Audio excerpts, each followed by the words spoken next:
భారతపు పసిపాపే మీరు, తెలుగు గడపల్లో పసుపై ఉన్నారు.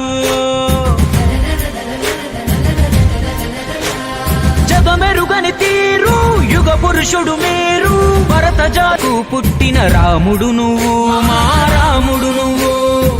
వెంకటరామమ్మ గర్భమనే ఆలయాన మనిషిగా జన్మించిన దేవుడు నువ్వు, కలియుగ దేవుడు నువ్వు.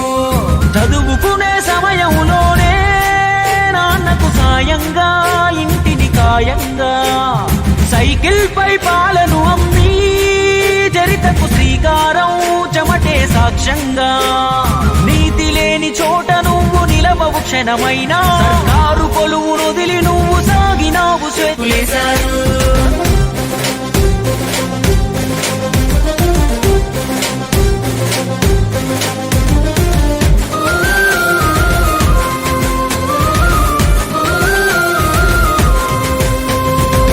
మద్రాసు నగరాన నిద్రారాలు మాని శ్రమించి రంగుల తెరకింగయ్యారు, అదనపు అంగయ్యారు.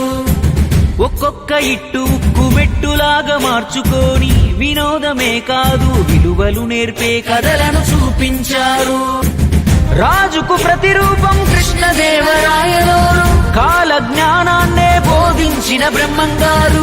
పురాణ గాథలకే ఊపిరిపోసి మీరు తెరపై చూపి మాయిల వేలుకు అయ్యారు. పంతులులో గురు ధర్మం, జస్టిస్ చౌదరి న్యాయం, పాత్రలతో నేత్రాలకు నేర్పే విప్లవం. ఆంగికం వాచకం ఆహార్యంలోన విశ్వవిఖ్యాత నట సార్వభౌముడు శిఖరం. అటు నటనా ఇటు నిర్మాణాలు పైగా దర్శకత్వం కరుగే నిరంతరం. సాంఘికాలు జానపదాలు చరిత్ర పౌరాణికం చెరగని రామశకం. బసవరామ తారకమే నీను దుటన తిలకము, ఆ తల్లి సల్లని గడుపు ఇచ్చే సంతానము. సధర్మచారినికి వైద్యం లేని రోగం, విలవిలలాడాడు తాళలేక వియోగం. అందుకే నిర్మించను క్యాన్సర్ రోగుల కోసం బసవ తారకమ్మ పేర వైద్యాలయం.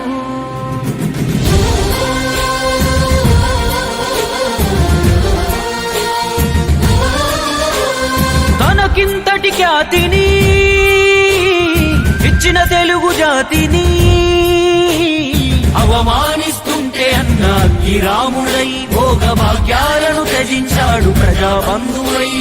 తెలుగు ఆత్మ గౌరవం నిలిపే సంకల్పుడై, వెండి తెరను వీడి నిలిచే మన సేవకుడై, జన ఉద్ధరణకు సిద్ధమాయ నమనాయకుడై. కదం దొక్కి పల్లె పల్లె రథం పైన కదిలే పేదోడికి ధైర్యమిచ్చే పెద్ద కొడుకు మల్లే. ఏడాదిలోనే తెలుగుదేశం జెండా ఎగరేసే మంత్రిగా చరిత్రపై చెరిగిపోని